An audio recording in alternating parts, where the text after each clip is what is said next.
अस्सलाम वालेकुम। Welcome to my YouTube channel Naveed Urdu voice centre. तमाम वीडियोस की अपडेट्स के लिए नवीद उर्दू वॉइस सेंटर को सब्सक्राइब करके बेल के नोटिफिकेशन को ऑन कर दें ताकि हमारी हर आने वाली वीडियो आप तक बआसानी पहुंच सके। तो जी नाज़रीन, आज मैं आपको जो कहानी सुनाने जा रहा हूं उसका उन्वान है सोने की मूर्ति। तो चलिए सुनते हैं। अल्लाह अल्लाह करके मैट्रिक के इम्तिहान खत्म हुए। मैं अपने कमरे में सुकून की नींद सो रहा था कि टेलीफोन की घंटी बजने से मेरी आंख खुल गई। दिल में सोचने लगा कि सुबह सुबह किसका फोन आ गया। जब घड़ी पर नजर दौड़ाई तो सुबह के 10 बज रहे थे। मैं फौरन फोन की तरफ लपका। फोन आमिर का था। मैं आज शाम को आ रहा हूँ। कल नसीब तुम्हें और नौरीन को मेरे साथ शमाली पहाड़ियों की सैर के लिए चलना होगा।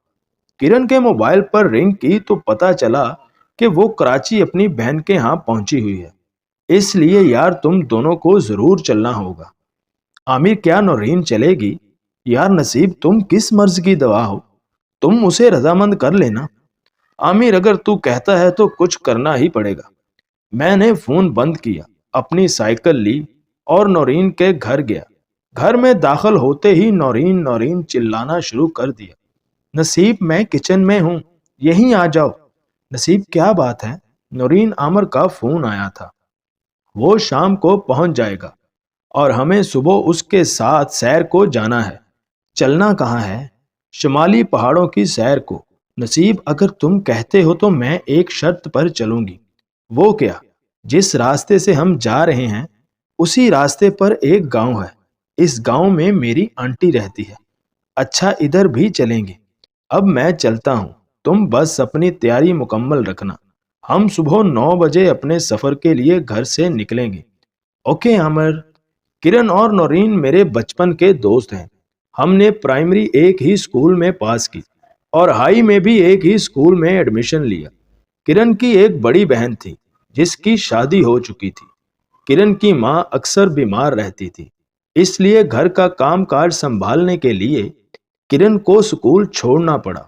मिडिल पास करने के बाद आमर भी अपने वालदैन के साथ लाहौर चला गया क्योंकि आमर के अब्बू एक बैंक मैनेजर थे। उनकी ट्रांसफर लाहौर में हो गई। आमर ने लाहौर के किसी स्कूल में दाखला लेकर अपना तालीमी सफर जारी रखा। नौरीन और मैंने एक ही स्कूल में मैट्रिक के इम्तहानात दिए। शाम के 6 बजे थे कि आमर ने हमारे दरवाजे पर दस्तक दी। अस्सलाम वालेकुम आंटी। वालेकुम अस्सलाम, जीते रहो बेटा। कब आए हो? बस अभी ही, अम्मी अब्बू भी आए हैं। जी आंटी। आंटी, नसीब कहाँ है? बेटा वो तो अपने कमरे में सो रहा है। ये नसीब भी हर वक्त सोया ही रहता है। नसीब, नसीब भाई, तुमको सोने के अलावा भी कोई काम है या नहीं? यार आमर, अभी 3 बजे ही तो सोया हूँ। अच्छा, जल्दी जल्दी चलो, मेरे साथ चलते हैं। अभी चलते हैं, इतनी भी जल्दी क्या है? मुझे कंघी तो करने दो। अब तो घंटा लगाएगा, अजय देवगन की तरह पफ बनाएगा। 2 मिनट, सिर्फ 2 मिनट। चलो आमर बेटा, चाय तो पी लो, आंटी फिर आके पीते हैं। आमर अपनी गाड़ी लाया था। गाड़ी में हम बैठे और शहर की तरफ निकल पड़े। शहर में 2 पुराने दोस्तों से मुलाकात हुई। उनके बाद हमने एक होटल से खाना खाया और फिर शहर की सड़कें छानते छानते 12 बजे घर वापस आ गए। गुड नाइट नसीब, अब मैं चलता हूँ। सुबह के लिए तैयारी भी करनी है। तुम भी अपनी कुछ तैयारी कर लेना। मैं तो घर आते ही सो गया। सुबह 5 बजे अजानों की आवाज से बेदार हुआ। उठा, नमाज पढ़ी और कुरान पाक की तिलावत करने के बाद मैंने कपड़े, कैमरा और कुछ चीजें बैग में रखी। नाश्ता से फरागत के बाद चाय नोश कर रहा था कि दरवाजे पर दस्तक हुई। कौन है भाई? दरवाजा खुला है, अंदर आ जाइए। नसीब, चलो यार, अम्मी आमर के लिए एक कप चाय बना दे। अच्छा बेटा। चाय नोश करने के बाद हम नौरीन के घर गए तो नौरीन तैयार ही खड़ी थी। नौरीन बहुत खूबसूरत लग रही थी। मैंने नौरीन की तस्वीर खींचकर तस्वीरों का आगाज किया। नसीब, अभी टूर तो आगे बढ़ा है, घबराओ नहीं, आमर भी अपना कैमरा लाया है। हम 9:30 बजे के करीब घर से रवाना हुए। 4 घंटे का सफर तय करने के बाद रास्ते में एक गांव में परेशान बूढ़े ने गाड़ी रोकने के लिए हाथ दिया। मेहरबानी करके मेरी मदद करें, मेरा बेटा बहुत सख्त बीमार है, उसे अस्पताल ले जाना है। हमें इसकी हालत पर तरस आया और हम बच्चे के पास गए। बच्चा बुखार में तप रहा था। नौरीन ने आगे बढ़कर बुखार चेक किया। नौरीन की बहन तहमीना डॉक्टर है, इसलिए नौरीन भी काफी दिलचस्पी रखती है और अपने बैग में कुछ दवाएं रखती है। नौरीन ने बच्चे को इंजेक्शन लगाया और कुछ गोलियां दी। बाबा जी, परेशानी की बात नहीं है, ये गोलियां इसे 3 घंटे के बाद दी। बच्चों में आपका कैसे शुक्रिया अदा करूं। ये अंगूठी रख लो, ये मेरे पीर साहब ने 20 साल की सेवा के बाद दी है। ये तुमको भूत प्रेत से बचाएगी। नौरीन भूत प्रेत पर यकीन नहीं रखती थी, इसलिए आगे बढ़कर मैंने ले ली। अंगूठी और बाबा जी की दुआएं साथ लेकर फिर हम रवाना हुए। 2 घंटे के सफर के बाद नौरीन की आंटी का घर आ गया। नौरीन बेटा, कैसी हो? ठीक हो? ये नसीब और आमिर मेरे बचपन के दोस्त हैं। अस्सलाम वालेकुम आंटी। वालेकुम अस्सलाम बेटा, आओ बैठो। चाय शाय पीने के बाद नौरीन का कजन इमरान आया। हेलो नसीब, कैसे हो? अपनी सुनाओ इमरान। नसीब, तुमने पहले नहीं बताया कि तुम एक दूसरे को जानते हो।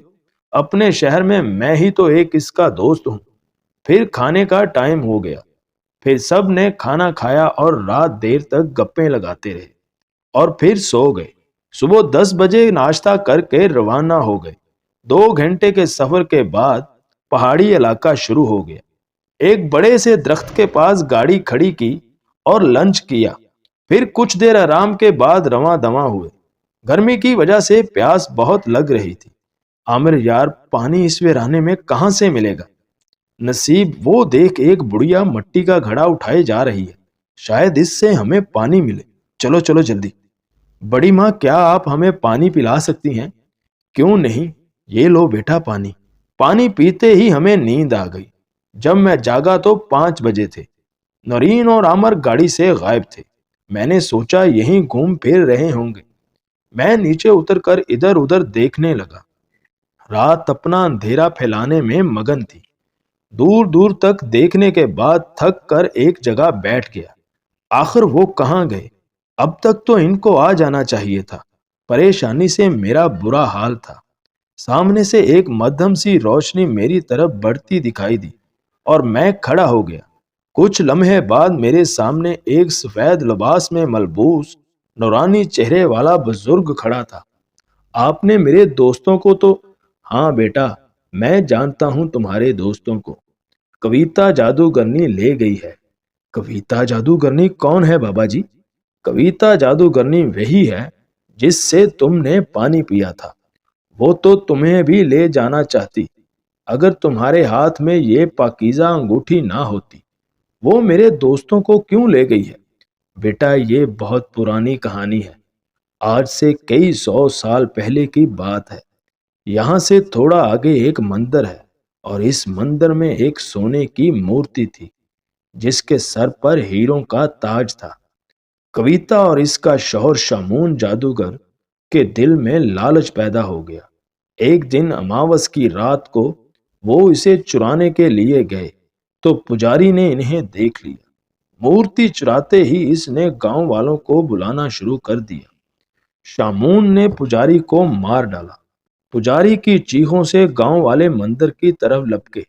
गांव वालों ने मिलकर शामून का काम तमाम कर दिया। कविता रात की तारीकी में भागने में कामयाब हो गई। गांव वालों ने शामून की लाश मंदिर के पीछे ईसाइयों के कब्रिस्तान में फेंक दी। सुबह होते ही परिंदों और जानवरों ने शामून का गोश्त नोच डाला। शामून की हालत बहुत भयानक हो चुकी थी। नाक, आंखें, कान गायब थे। शामून की लाश देखने से जिस्म के रोंगटे खड़े हो जाते थे। आधी रात गुजरने के बाद कविता को जब अपनी जादुई ताकत से शामून की लाश का पता चलता है तो वो कब्रिस्तान में आकर लाश को एक पहाड़ी में ले जाती है। नहीं छोड़ूंगी, किसी को भी नहीं छोड़ूंगी।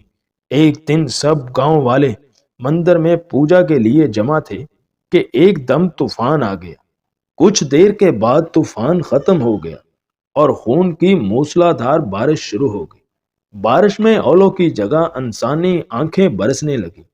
یہ بارش مندر کے ارد گرد ہی تھی اور واقعہ کے بعد لوگوں نے ڈر کے مارے مندر آنا چھوڑ دیا۔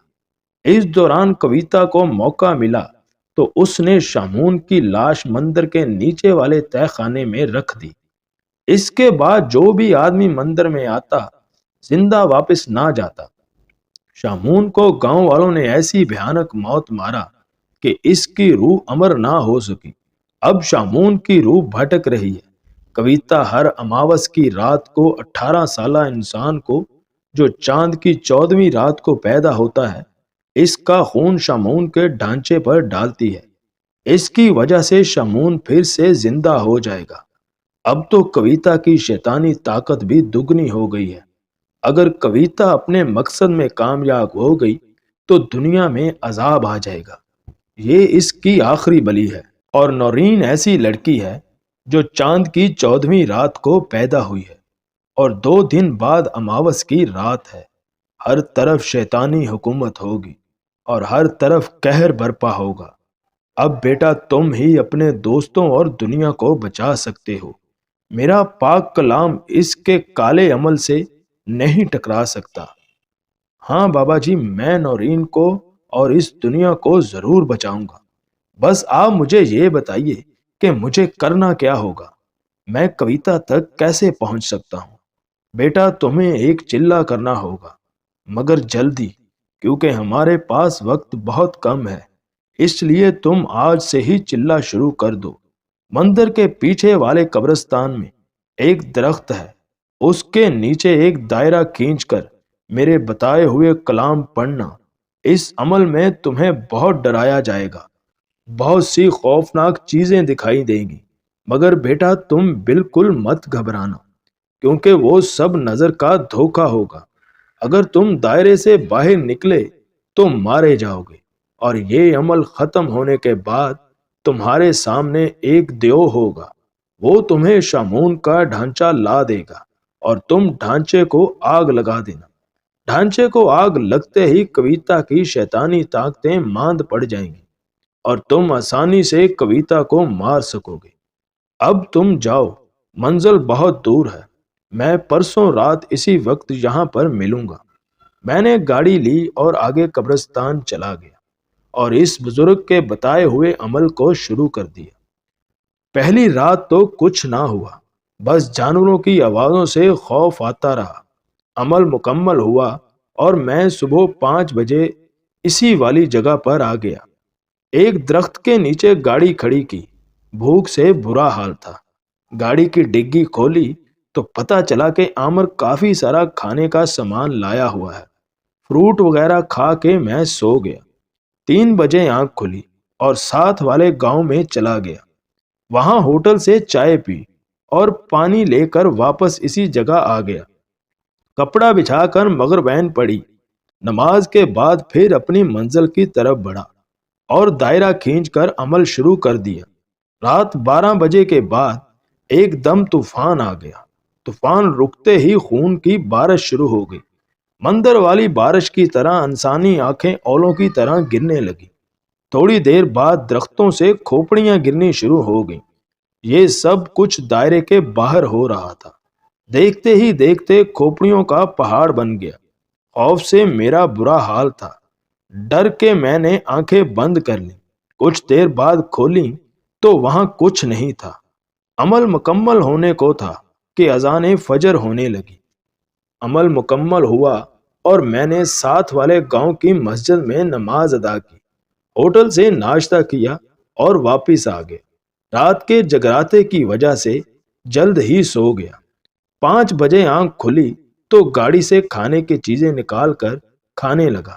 پھر ایک ٹیلے پر چڑھ کر دوربین سے علاقے کے دلکش مناظر دیکھنے لگا۔ دائیں طرف منہ کیا تو مندر نظر آنے لگا۔ مندر کو دیکھ کر نورین اور عامر یاد آ گئے۔ پھر ان کی یاد میں مایوس ہو کر بیٹھ گیا۔ اتنے میں اذان مغربین ہو گئی۔ اندھیرا چھانے لگا۔ کچھ دیر میں وہی بزرگ آ گئے۔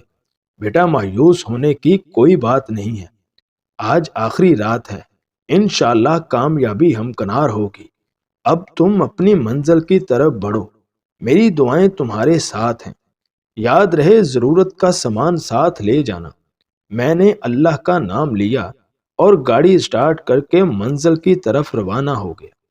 قبرستان میں پہنچ کر گاڑی سے پیٹرول اور ماچس لے کر اپنی مخصوص جگہ پر بیٹھ گیا۔ آج قبرستان پہلے سے زیادہ خوفناک لگ رہا تھا۔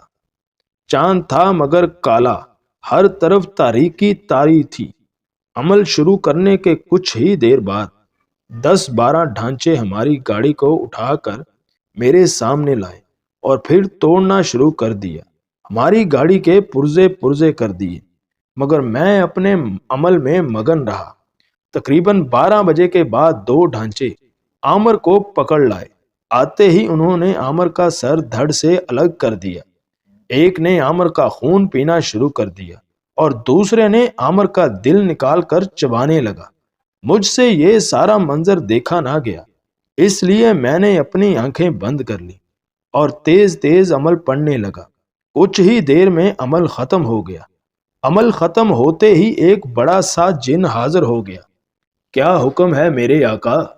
مجھے شامون کا ڈھانچہ چاہیے جو کویتا کے قبضے میں ہے، ابھی لایا میرے آقا۔ کچھ دیر بعد وہ جن پھر آیا۔ یہ لیں میرے آقا، اب تم آزاد ہو، یہاں سے جا سکتے ہو، جو حکم میرے آقا۔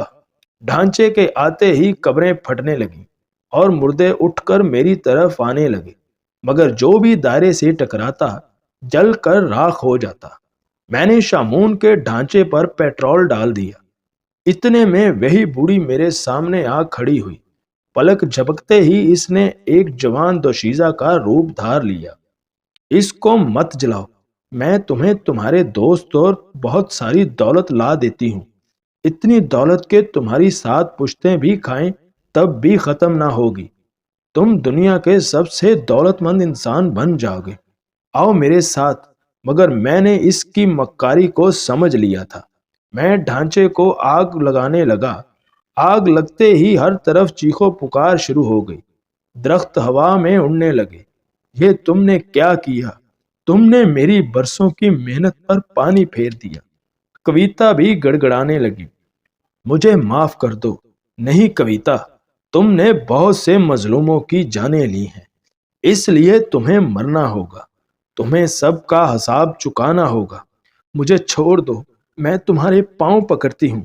کویتا کی یہ حالت دیکھ کر مجھے ذرا ترس نہ آیا اور میں نے اس پر بھی پیٹرول ڈال کر آگ لگا دی۔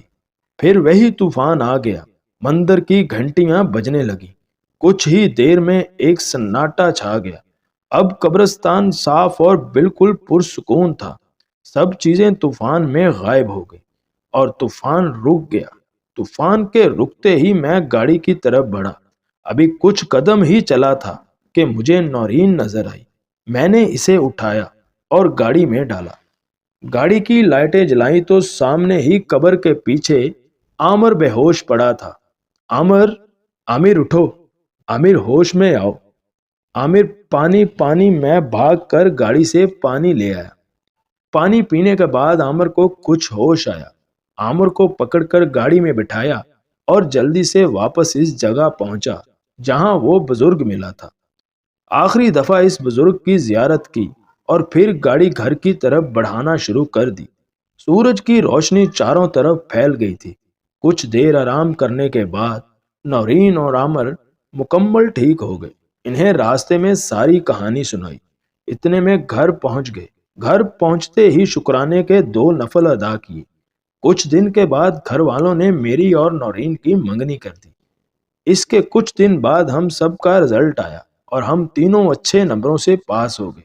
یار نصیب، اب میں آؤں گا اور تم دونوں کی شادی کروا کے جاؤں گا۔ عامر کی واپسی کا وقت ہو گیا۔ عامر واپس لاہور چلا گیا اور ہم سب خوشی خوشی زندگی بسر کرنے لگے۔ تو جی ناظرین، کیسی لگی آپ کو آج کی یہ کہانی؟ امید ہے کہ آپ سب کو پسند آئی ہوگی، اور اگر ابھی تک آپ نے ہمارا چینل سبسکرائب نہیں کیا تو پلیز ہمارے چینل کو سبسکرائب کر کے بیل کے نوٹیفیکیشن کو آن کر دیں ताकि हमारी हर आने वाली वीडियो आप तक बआसानी पहुंच सके। Thanks for watching my channel Naveed Urdu voice centre.